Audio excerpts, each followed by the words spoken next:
परंतु महाराजांचं काम एक प्रकारची वेगळं आहे, आमचं काम एक वेगळं आहे।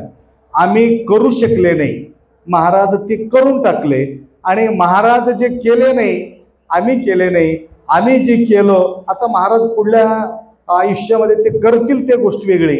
ते काय काम केले माहिती आहे का? आम्ही समाजाला आश्रय देणारे गुरुमाऊली आहे, परंतु तुमच्या घरापर्यंत येऊन आम्ही आश्रय देऊ शकत नाही। आमच्यापर्यंत तुम्ही ज्यावेळी येतात त्यावेळी आम्ही तुम्हाला आश्रय देऊ शकतो, परंतु महाराज छान विचार केले।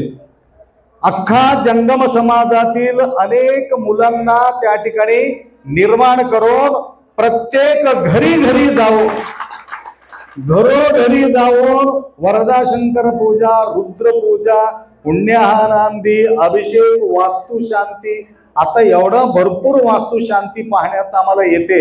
इतका शृंगार करून होम हवन करून त्या ठिकाणी फार सुंदर, कारण हे आपल्या मुला तयार झालेले आहे म्हणून त्या ठिकाणी आनंद आम्ही लुटण्याचं एक दृश्य आपण त्या ठिकाणी पाहतो।